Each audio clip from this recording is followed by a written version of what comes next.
என் நெஞ்சில் குடியிருக்கும் திருச்சி பகுதி மக்கள் உங்கள் அனைவருக்கும் என்னுடைய வணக்கம்.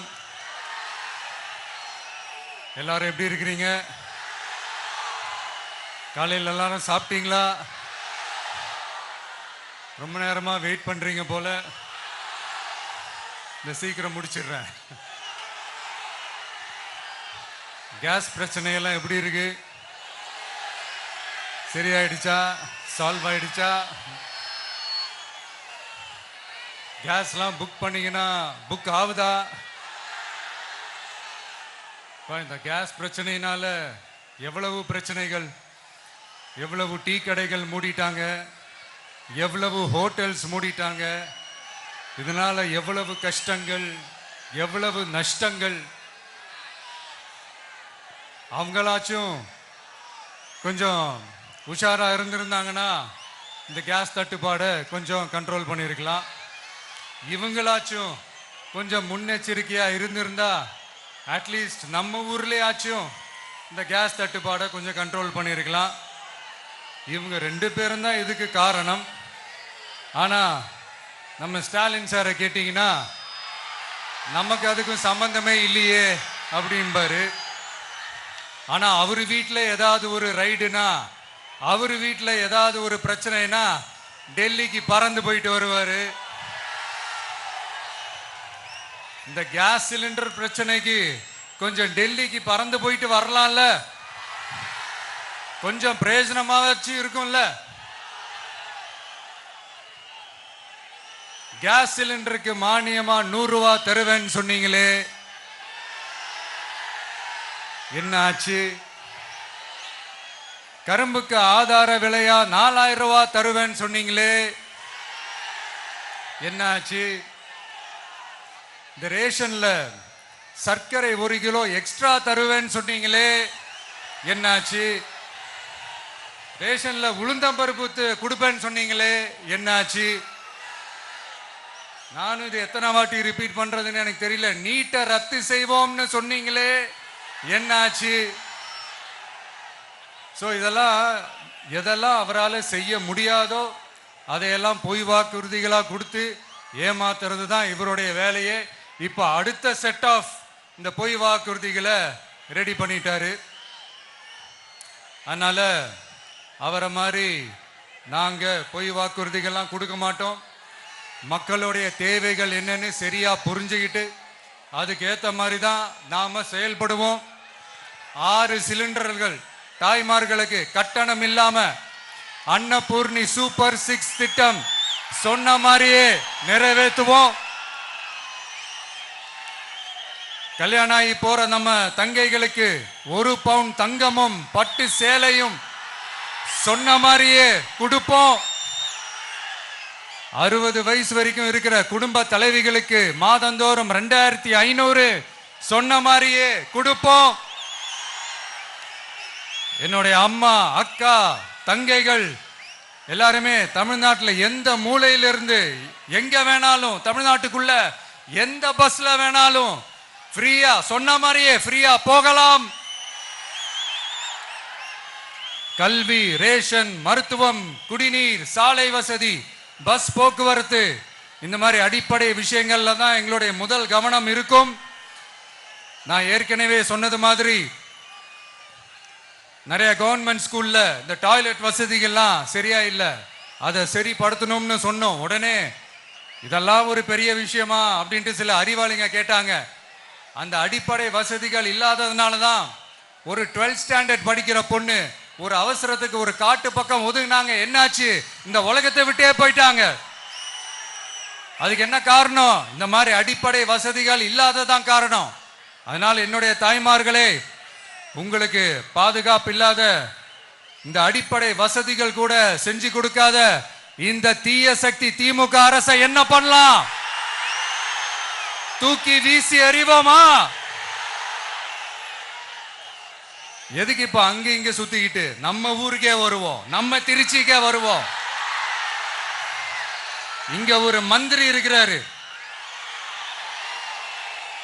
நகராட்சி துறையில வேலை வாங்கி தரதா சொல்லி கோடிக்கணக்கான பணத்தை லஞ்சமா வாங்கிக்கிட்டு தகுதியானவங்களுக்கு எல்லாம் வேலை வாய்ப்பு கிடைக்காத அளவுக்கு பண்ணிருக்கிறாரு.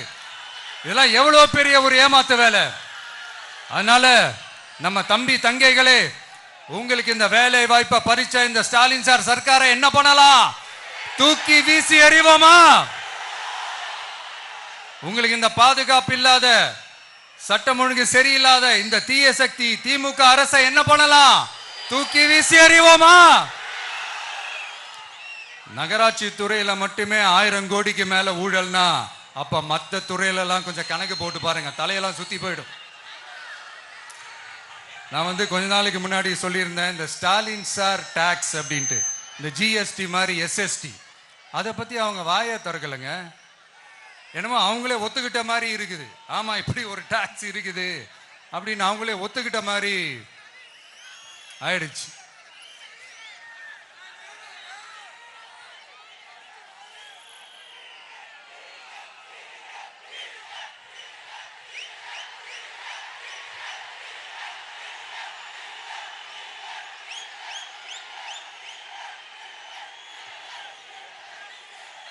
இந்த கல்லூரி பேராசிரியர்கள், கல்லூரி உதவி பேராசிரியர்களுக்கு அந்த போஸ்டிங்க்கு 2000 பேருக்கு மேல அந்த வேலை கொடுப்போம்னு சொன்னாங்க. கடைசியில் எத்தனை பேருக்கு கொடுத்தாங்க தெரியுமா?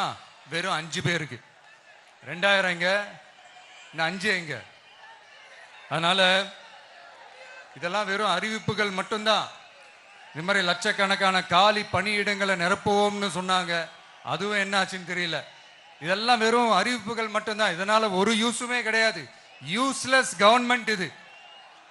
அது மாதிரி 100% ஒரு நியாயமான ஒரு ஆட்சியை நாம கொடுப்போம்ங்க. 100% நீங்க இந்த விஜய நம்பலாமுங்க. நீங்க நம்புறீங்கன்னு எனக்கு தெரியும். அதனாலதான் என்னுடைய சொந்த பந்தங்களாகிய உங்ககிட்ட எனக்கு அந்த உரிமை இருக்கு. எனக்கு ஒரு வாய்ப்பு கொடுங்க, எனக்கு ஒரு சான்ஸ் கொடுங்கன்னு உங்ககிட்ட கேட்காம வேற யாருக்கிட்ட நான் கேட்பேன்? அதனால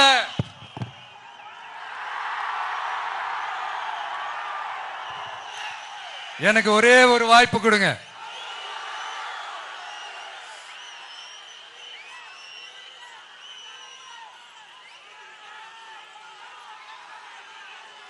இருந்தாலும் ரொம்ப முக்கியமா ஒன்ன நீங்க ஆழமா மனசுல வச்சுக்கணும்.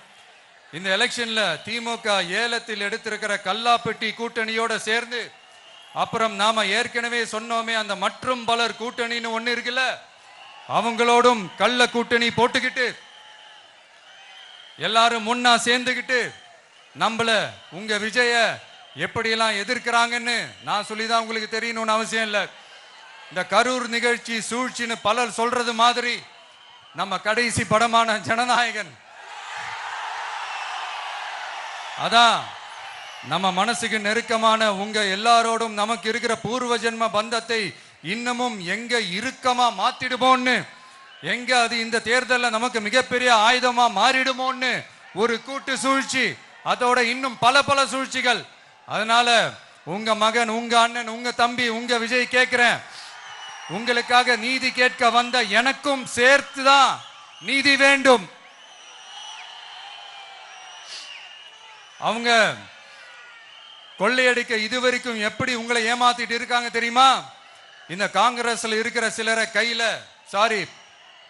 பணப்பையில போட்டுக்கிட்டு சிறுபான்மை மக்களை ஏமாத்த ஒரு நேரடி பாதி கதர் கூட்டணி, அப்புறம் இந்த மற்றும் பலர் கூட்டணின்னு ஒண்ணு இருக்குல்ல, அதோட டெல்லி ஓனரோட ஒரு கொள்ளைப்புற கள்ள கூட்டணி, அதாவது பாதி காவி கூட்டணி. கொள்கைன்னு ஏமாத்துறாங்க. அதனால இந்த திமுகவையும் நம்பாதீங்க, இந்த பாஜகவையும் நம்பாதீங்க. 2 பேரும் வேற வேற கூட்டணி எல்லாம் கிடையாது, ஒரே கூட்டணி தான். 2 பேரையும் நம்பாதீங்க. இதுல எந்த டவுட்டும் உங்களுக்கு வேணாம். நீங்க திமுகவுக்கு ஓட்டு போட்டாலும் சரி, அந்த மற்றும் பலருக்கு நீங்க ஓட்டு போட்டாலும் சரி, நீங்க யாருக்கு ஓட்டு போடுறதுக்கு சமம்னு நீங்களே புரிஞ்சுக்கோங்க. அதனால இந்த வரப்போற தேர்தலில் டிவிகேக்கு உங்க சப்போர்ட்டை கொடுங்க. இன்னும் பல வருஷத்துக்கு தமிழ்நாடு சூப்பரா இருக்கும். அப்புறம் நான் ஒரு விஷயத்தை திருப்பி ரிப்பீட் பண்றேன்னு சொல்லி யாரும் தவறா எடுத்துக்க வேணாம். ஏன்னா அது என்னுடைய கடமை. ஒவ்வொரு ஊருக்கும் போய் அதை நான் ரிப்பீட் பண்ண சொல்லியே ஆகணும். ஏப்ரல் 23ஆம் தேதி சும்மா காலங்காத்தால பக்காவா ரெடி ஆயிட்டு ஓட்டர் ஐடி கார்டை கையில எடுத்துக்கிட்டு முதல்ல பூத்துல போய் நின்னு அந்த விசில் சின்னத்துக்கு நேரா இருக்கிற அந்த பட்டனை ஒரு அழுத்துங்க. உங்க வீட்டுல இருக்கிற ஒவ்வொருத்தரையும் அழைச்சிட்டு போங்க. சப்போஸ் வெளியூர்ல இருந்து இங்க திருச்சியில இருக்கீங்கன்னா என்னடா ஊருக்கு போய் ஓட்டு போடணுமேன்ட்டு அசால்ட்டா விட்டுறாதீங்க. இப்பவே அட்வான்ஸ் அவங்களுடைய டிக்கெட்டை புக் பண்ணுங்க. இது ஒரு தலைமுறைக்கான ஒரு தேர்தல், உங்களுக்கான தேர்தல். எவ்வளவு பெரிய வசதியான வாழ்க்கையா இருந்தாலும் எல்லாத்தையும் உதறி தள்ளிட்டு உங்களுக்காக மட்டுமே வந்திருக்கிறேன். உங்களுக்காக நன்றி கடன் செலுத்துறதுக்காக மட்டுமே வந்திருக்கிறேன். அத்தனை வழிகளையும் தாங்கிக்கிட்டு உங்களுக்காக மட்டுமே வந்திருக்கிறேன். ஒரு நாளும் பொய் சொல்லி உங்களை நான் ஏமாத்த மாட்டேன். இந்த 4 முனை போட்டி 40 முனை போட்டின்னு எத்தனை முனை போட்டின்னு வந்தாலும் இங்க 2 முனை போட்டி மட்டும்தான். ஒன்னு டிவிகே, இன்னொன்னு டிஎம்கே. மக்கள் விரோத ஆட்சி நடத்துற ஸ்டாலின் சார் வேணுமா, மக்களை நேசிக்கிற விஜய் வேணுமா? அவ்வளவுதான் இந்த தேர்தலே. அதனால உங்க விஜய்க்கு, உங்க அண்ணனுக்கு, உங்க தம்பிக்கு, உங்க பிள்ளைக்கு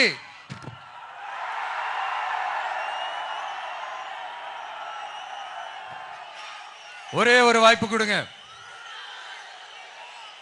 தயவு செஞ்சு விசில் சின்னத்துக்கு ஓட்டு போடுங்க.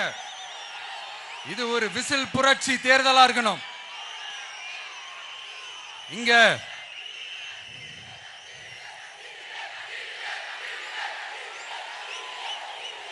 தேங்க்யூ.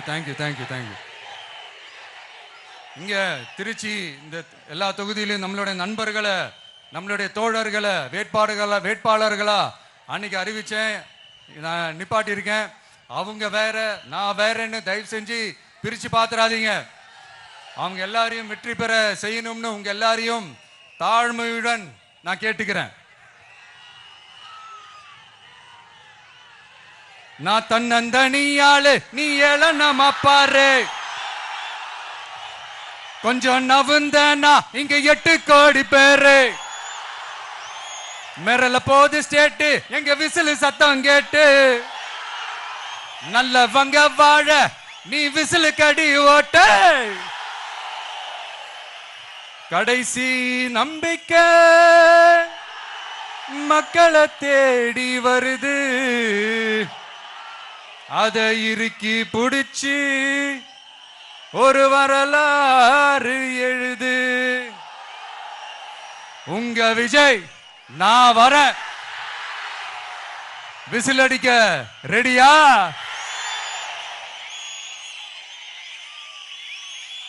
கான்பிடென்டா இருங்க. நல்லதே நடக்கும். வெற்றி நிச்சயம். மீண்டும் சந்திக்கும் வரை நன்றி, வணக்கம்.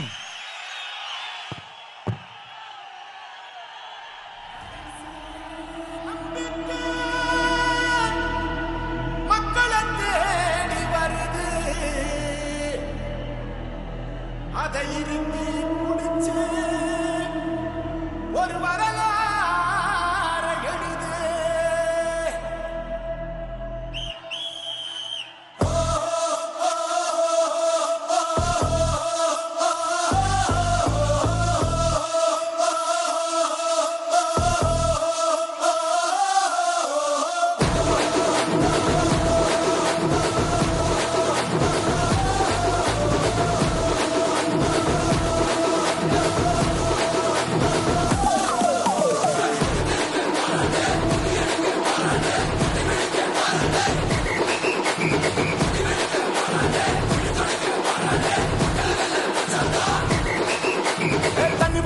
படிச்சு வரான், விசில் ஒண்ணு அடிச்சு வரான், தடைய வச்சா உடச்சு வரான் தளபதி. தப்பு நடந்தா உரிமை சின்ன, வெற்றி அடைஞ்சா ஒலிக்கு சின்ன, தளபதிக்கே பிறந்த சின்ன விசிலடி. பணத்தை சேர்க்கும் இந்த அரசியல தேடி சனத்தை காக்கும் ஒரு தலைவன் வரானே. காச வாழ்க்கை ஒண்ணு வித்துடாம வாணி.